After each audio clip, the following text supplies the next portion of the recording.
Assalamu alaikum dear students. Today we have to discuss topic 2.2 exotic states of matter. Fundamental states of matter जो है वो discuss कर ली हैं हमने previous lecture में. I will share the link in the description as well. So आप वहाँ से जो है वो फर्स्ट लेक्चर अगर फंडामेंटल स्टेट्स को आपने देखना है, you can check that one. अच्छा, एग्जॉटिक स्टेट्स ऑफ मैटर की अगर हम बात करें तो exotic states of matter fundamental states की तरह इतनी कॉमन नहीं होती, क्योंकि फंडामेंटल स्टेट सॉलिड लिक्विड और गैसेस होती हैं and we can observe everywhere solid liquid and gases. अब ये इतनी कॉमन क्यों नहीं होती? क्योंकि ये एक्सट्रीम कंडीशंस में ही सर्वाइव करती हैं. अब जो एक्सट्रीम कंडीशंस होती हैं दैट मीन्स या तो एक्सट्रीम कंडीशंस का मीनिंग होता है या तो वो कुछ लाइक टेम्परेचर है, प्रेशर है, एनर्जी से वो या तो बहुत ज़्यादा हाई होंगी या तो बहुत ज़्यादा लो होंगी. That is the meaning of the extreme condition. अगर क्लासिफिकेशन की बात करें तो क्लासिफिकेशन में हम इनको जो है वो क्लासिफाई करते हैं तीन तरह के स्टेट्स में: high temperature states, low temperature states and combined states. So these three are the classification of exotic states of matter. One by one हम सबको डिस्कस करेंगे. The first one is high temperature states. अब high temperature states में आपके पास further obviously ये high temperature states है तो कौन सी एक्सट्रीम कंडीशंस के अंडर ये एग्जिस्ट करेंगी? जब आपके पास टेम्परेचर बहुत ज़्यादा हाई होगा. इनमें प्लाज्मा है, क्वार्क-लोन प्लाज्मा है, hot dense matter, degenerate matter and strange matter. So you can see that कि आपके पास काफ़ी ज़्यादा इसकी फर्दर भी जो है वो टाइप्स हैं, but we just have to focus on plasma. And plasma को हम कहते हैं कि ये फोर्थ स्टेट ऑफ मैटर है. नेचुरल अकरेंस की बात करें तो नेचुरली ये कहाँ पे प्रेजेंट होती हैं? लाइक प्लाज्मा कहाँ पे प्रेजेंट होता है? सन और स्टार्स में होता है. इसके अलावा अर्थ पे भी प्रोड्यूस होता है with the help of process of lightning. जो हम इसको भी डिस्कस करेंगे लाइटनिंग के थ्रू ये किस तरह से जो है वो प्रोड्यूस होता है. बट बिफोर दैट वन आप इसको देख लें कि आर्टिफिशियल प्रोडक्शन में हमारे पास एग्जाम्पल है जो हाई इंटेंसिटी लैंप्स होते हैं, स्ट्रीट लाइट्स और स्टेडियम में यूज़ किए जाते हैं. वो भी प्लाज्मा की एग्जाम्पल होती है. लेकिन उससे पहले हमें जो है वो प्लाज़्मा और उसकी कंपोज़िशन को देखना है. हमने कहा कि प्लाज़्मा जो है वो फोर्थ स्टेट ऑफ मैटर है. अब plasma fourth state of matter तो है, लेकिन इसकी कंपोज़िशन क्या है, ये बनता कैसे है? हमें पता है कि हाई टेम्परेचर में एग्ज़िस्ट करती है, but we will discuss that how it will form. अभी यहाँ पे आपको एक डायग्राम नज़र आएगी. This is the diagram. Okay? ये आपके पास क्या है? एटम्स हैं. सेंटर में आपके पास this one is the nucleus, the central part, it's nucleus. We already discuss that thing, right? अब आप देखिए यहाँ पे कि ये आपके पास सेंट्रल पार्ट जो है इसको हम कहते हैं कि इट्स अ न्यूक्लियस, राइट? और ये जो होते हैं ये शेल्स होते हैं और ऑर्बिट्स आप इनको कह सकते हैं. अब इस केस में अगर आप देखें तो यहाँ पे क्या है कि जो आपके पास electrons, these negative charge activity shows that कि यहाँ पे इलेक्ट्रॉन है, इलेक्ट्रॉन के ऊपर क्या होते हैं? नेगेटिव चार्जेस होते हैं. अब जब बहुत ज़्यादा हीट हाई टेम्परेचर होता है तो ये इलेक्ट्रॉन्स ना वाइब्रेट करने लग जाते हैं. अब हाई टेम्परेचर क्या होता है? टेम्परेचर बेसिकली एनर्जी प्रोवाइड करता है. इन इलेक्ट्रॉन्स को जब एनर्जी मिलती है तो ये वाइब्रेशन स्टार्ट करते हैं. जब ये वाइब्रेशन स्टार्ट करते हैं उससे ज़्यादा जब हम इनको हीट देते हैं तो फाइनली ये मूव करने लग जाते हैं और ये यहाँ से रिमूव हो जाते हैं वैलेंस शेल से. यू कैन सी दैट कि यहाँ से इलेक्ट्रॉन जो है वो बाहर निकल गया. अब जब किसी भी एटम से इलेक्ट्रॉन रिमूव होता है it will get positive charge और हम उसको कहते हैं ये कैटायन बन गया. तो ये आपके पास क्या है? Positively charged ion.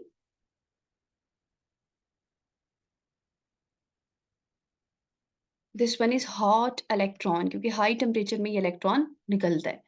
And some of the atom will be neutral there. कुछ एटम्स ऐसे होंगे जिनमें से इलेक्ट्रॉन्स इजेक्ट नहीं होंगे. जब इलेक्ट्रॉन्स इजेक्ट नहीं होंगे तो ऑब्वियसली उसके ऊपर पॉजिटिव चार्ज नहीं आएगा. जब पॉजिटिव चार्ज नहीं आएगा तो we have to say that it's a neutral thing.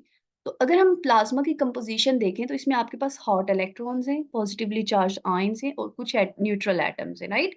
तो ये आपके पास बेसिकली कंपोजिशन होती है प्लाज्मा की. तो प्लाज्मा क्या होता है? जिसमें आपके पास हॉट इलेक्ट्रॉन्स होंगे, पॉजिटिवली चार्ज आयन होंगे और न्यूट्रल एटम्स होंगे. This is the composition of plasma. Now let's move toward the natural production. Natural production में हमने कहा, नेचुरल अकरेंस में हमने कहा कि लाइटनिंग एक ऐसा प्रोसेस है जिसमें क्या होता है कि हम प्रोड्यूस करवा सकते हैं जो प्लाज्मा है उसको अर्थ के ऊपर. लेट्स से कि किस तरह से हम इसको जो है वो प्रोड्यूस कर सकते हैं ड्यूरिंग लाइटनिंग स्टॉर्म. अब जब लाइटनिंग स्टॉर्म होती है तो ऑब्वियसली क्या होता है ना, एयर होती है. एटमॉस्फेयर में क्या है? एयर है. अब एयर क्या है? आपके पास मिक्सचर ऑफ गैसेस. इसमें एटम्स हैं, इसमें यू नो दैट मॉलिक्यूल्स हैं, कंपाउंड्स हैं. सो डिफरेंट तरह की चीज़ें इसके अंदर प्रेजेंट होती हैं. अब जब ये लाइटनिंग होती है it's a very highly energetic यहाँ पे क्या होता है कि ये एयर जो है ना, ये भी आयनाइज़ हो जाती है। अब आयनाइज़ कैसे होती है? लेट्स से वही उसी तरह आपके पास क्या होगा, एक एटम होगा, यहाँ पे उसके इलेक्ट्रॉन्स होंगे, राइट? जब आपके पास क्या होगा कि लाइटनिंग स्टॉर्म आएगा, तो ये इलेक्ट्रॉन पहले वाइब्रेट करेंगे और फाइनली यहाँ से इजेक्ट हो जाएँगे। अब इलेक्ट्रॉन के ऊपर नेगेटिव चार्ज, इस एटम के ऊपर क्या आ जाएगा? पॉज़िटिव चार्ज आ जाएगा। दैट मीन्स कि लेकिन कुछ एटम ऐसे होंगे एयर के अंदर जिनमें से इलेक्ट्रॉन्स इजेक्ट नहीं होंगे, वो न्यूट्रल ही रहेंगे। दैट मीन्स कि ये हमारे पास मिक्सचर होगा न्यूट्रल और positively charged particles and electrons का. So that is how the lightning form plasma. And we already discussed कि इसकी composition क्या होगी. So everything is there in the notes. Plasma is fourth state of matter. It is composed of positively charged ions, hot free electrons, and some neutral atoms. We already discussed कि plasma बनता किस तरह से है. Once a gas is heated to an extremely high temperature, the electrons within its atom begins to oscillate. Oscillate means they will vibrate, okay? Potentially leading to their release from the atom itself. As a result, certain atoms may acquire a positive charge. This process gives rise to a unique state of matter known as plasma, which comprises of positively charged ions, neutral atom, and unbound electrons. So I already explained from diagram, with the help of diagram, किस तरह से plasma बनता है. This is the high temperature state. अब हम low temperature state को discuss करेंगे. Under low temperature states obviously cold conditions होंगी, एक्सट्रीम कोल्ड कंडीशंस होंगी. इसमें आपके पास एक तो बीईसी आता है, Bose Einstein condensate, fermionic condensate in quantum states. लेकिन हमारा जो फोकस होगा जस्ट बीईसी के ऊपर होगा, बाकी स्टेट्स को हमने डिस्कस नहीं करना. अम, अगर हम इसके अकरेंस की बात करें तो ये नेचुरली प्रेजेंट नहीं होता. इसको हम जस्ट लैब्स में जो है वो क्रिएट कर सकते हैं अंडर स्पेसिफिक कंडीशन. और इसकी रीज़न क्या है? यू नो दैट कि हमने कहा कि एक्सट्रीम कोल्ड कंडीशंस, तो इतनी कोल्ड कंडीशंस होंगी, I will tell you the temperature का कितनी कोल्ड कंडीशन होंगी, राइट? तो इस वजह से इनकी जो नेचुरल अकरेंस होती है वो नहीं होती. डेलिबरेटली हम लैब्स के अंदर वो कंडीशंस बनाते हैं जहाँ पे बीईसी जो है वो बन सकता है. Now what is BEC and how it is formed? जिस तरह प्लाज्मा 4 स्टेट है, तो बीईसी जो है वो आपके पास के 5th state of matter, unique state of matter as well. इसमें क्या किया जाता है कि पार्टिकल्स को इतना कूल किया जाता है कि उनका टेम्परेचर एब्सोल्यूट ज़ीरो तक ले जाते हैं. अब एब्सोल्यूट ज़ीरो जो टेम्परेचर होता है, दैट इज़ -273.15 डिग्री सेल्सियस. अब आप देखिए, इतना टेम्परेचर नेचुरली तो प्रेज़ेंट नहीं होगा ना, हमें डेलिब्रेटली बनाना होगा. अगर हम फ़ारेनहाइट में देखें, डिग्री फ़ारेनहाइट में, तो ये टेम्परेचर है -459.67 degree Celsius. So you can see that कि कितना ज़्यादा ये low temperature, it's absolute zero. तो इतना जब हम किसी पार्टिकल्स को का टेम्परेचर लो करते हैं, तो वो क्या होता है, वो पार्टिकल्स ऑब्वियसली कूल हो जाते हैं. अब पार्टिकल्स लेट्स से कि पहले इस तरह से थे ना, इस तरह कोई पार्टिकल यहाँ मूव कर रहा था, कोई यहाँ मूव कर रहा था. लेकिन जब हमने इनका टेम्परेचर लो किया, टेम्परेचर लो करने का क्या मीनिंग है कि हमने इनकी एनर्जी लो की, राइट? पहले पार्टिकल्स इस तरह से मूव कर रहे थे. जब हम इनकी एनर्जी जो है वो कम करेंगे, टेम्परेचर लो करेंगे, तो ये पार्टिकल्स ना एक ऑर्डर्ड फॉर्म में सिंक्रोनाइज़्ड वे में अरेंज हो जाएँगे और हर पार्टिकल की एनर्जी और मोमेंटम सेम हो जाएगा. दैट मीन्स कि ये पार्टिकल्स इस तरह से एक-दूसरे के क्लोज़ हो जाएँगे इस एब्सोल्यूट ज़ीरो टेम्परेचर में कि हमें लगेगा इट्स जस्ट वन पार्टिकल. हमें ऐसे लगेगा ये जस्ट एक पार्टिकल है जो इसकी सेम एनर्जी के साथ मूव कर रहा है, सेम मोमेंटम है इसका. परफेक्टली सिंक्रोनाइज़्ड हो जाते हैं, राइट? सो इस तरह से आपके पास एक जायंट पार्टिकल की तरह एक्ट करेगा. जायंट पार्टिकल्स मीन्स कि एक बड़ा-सा पार्टिकल हमें लगेगा. बट ऐसा होता नहीं है, इसमें सारे पार्टिकल्स होते हैं वो गैदर हो जाते हैं, राइट? क्योंकि हमने इतनी ज़्यादा कोल्ड कंडीशन, इतना एक्सट्रीम लो टेम्परेचर कर दिया कि अब वो परफेक्टली सिंक्रोनाइज़्ड हो गया. So that is what the BEC is. Now अगर हम ना, हमारे पास एक एग्जाम्पल है, उस एग्जाम्पल के थ्रू हम समझ लेते हैं इसको. तो उस एग्जाम्पल में आपको 2 पिक्चर्स नज़र आ रही होंगी. The first one is random dance, right? Random dance के केस में देखें, this person is doing his own steps. ये अपना स्टेप कर रहा है, ये अपना स्टेप, ये अपना और ये अपना, हर कोई अपना स्टेप कर रहा है. लेकिन क्या है कि सेकंड में अगर हम देखें, तो यू कैन सी दैट कि इसमें सारे ही जो हैं वो सेम स्टेप्स सेम एनर्जी के साथ कर रहे हैं.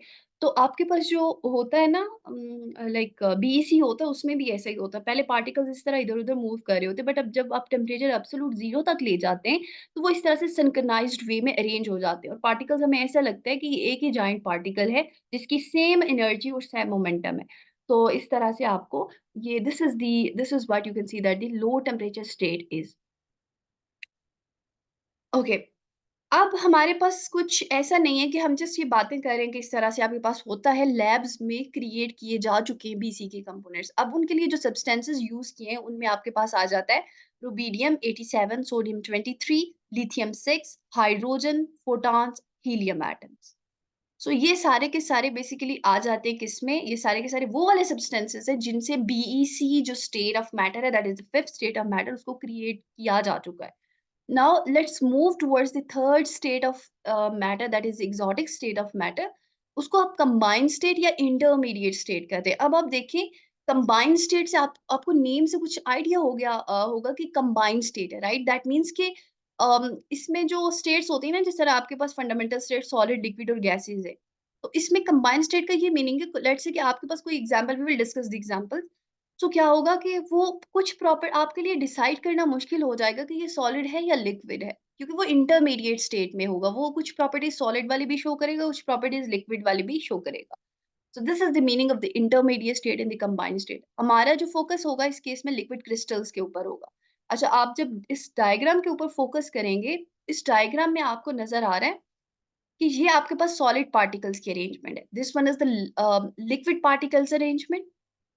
लेकिन आपके पास क्या होता है कि जब ये लिक्विड क्रिस्टल्स की अगर आप अरेंजमेंट देखेंगे, तो कुछ पार्टिकल्स सॉलिड की तरह अरेंज है और कुछ पार्टिकल्स जो है वो लिक्विड की तरह अरेंज है। सो एक इंटरमीडिएट सी आपको कंडीशन नजर आ रही है, कंबाइंड स्टेट नजर आ रही है। इसी स्टेट को हम कहते हैं liquid crystal.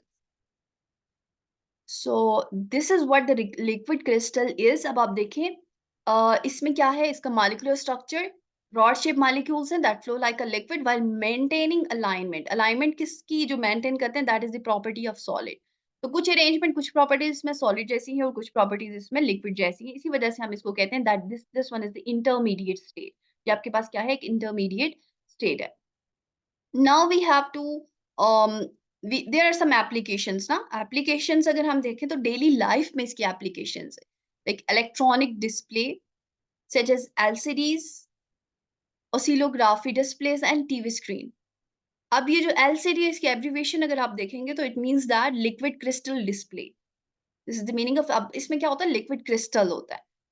And then we have the properties, so it's responsive to changes in the temperature and electrical signal। इसी वजह से हम क्या करते हैं कि अच्छा, अब ना ये जो होता है वो हमने कहा कि इसको एलसीडीज और टीवी स्क्रीन और इस तरह से यूज किया जाता है, तो इसकी रीजन क्या है, इसको क्यों यूज किया जाता है? इसको यूज करने की जो रीजन है, द रीजन इज दैट कि ये बहुत ज्यादा सेंसिटिव होता है to the temperature change and to the electrical signal. ये फ़ौरन से अपने पार्टिकल्स की अरेंजमेंट जो है वो चेंज कर सकते हैं according to the temperature and electrical signal. So उससे आपको क्या आइडिया हो जाता है, that's why there there is application of this one. अच्छा, अगर हम एग्जांपल्स की बात करें ना इसके, हमारे पास डेली लाइफ एग्जांपल्स हैं, हमने एलसीडीज़ वगैरह की भी बात की, इसके अलावा भी हमारे पास एग्जांपल्स हैं। Here you can see that कि आपके पास ये जो है वो, you can say that liquid crystal thermometer है। इसमें इस केस में आप देखें, इस तरह के थर्मामीटर में भी आपने कभी यूज़ किए हों। अब ये क्या होता है कि जब फोरहेड के पे रखते हैं, तो because of the temperature change क्या होता है कि ये लाइक डिफरेंट कलर शो करेगा based on the body temperature. So अब आप देखें, लेट्स से कि यहाँ पे टेम्परेचर डिफरेंट कलर शो कर रहा है, तो we have to say that ये बॉडी का टेम्परेचर है अभी। So this is how we have the application of the liquid crystals, that is the combined state of matter। So electronic liquid crystals, clock है आपके पास, digital indication, तो ये भी आपके पास एप्लीकेशन है। This one is also an application of the, you can say that this is the application of low temperature state, that is the liquid crystal. Now you can see that कि यहाँ पे आपके पास एक example है, आप इसको ले सकते हैं कि इस तरह का बिहेवियर जो है वो लिक्विड क्रिस्टल जैसा बिहेवियर जो है वो आपके पास जो हाउस होल्ड सोप्स होते हैं वो शो कर सकते हैं। अब क्या होता है कि जब इनमें से लाइक इस तरह के जो आपके पास ये सोप्स होते हैं, क्या होता है कि लाइक उन उनका ना हम लाइक कंप्लीटली डिफाइन नहीं कर पाते उस सोप का कि ये आपके पास सॉलिड कंडीशन में है या लिक्विड कंडीशन में है। सो दैट इज व्हाट आप इसको कंसीडर कर सकते हैं कि ये भी आपके पास क्या है, एक लिक्विड क्रिस्टल के जैसी चीज है। सो वी कैन को related with liquid crystals. Hope so कि आपको क्लियर हो गया होगा। So this is the last point for the lecture. We will discuss the next lecture in the next class, inshallah. Allah Hafiz. Have a very great day to all of you. Thank you so much.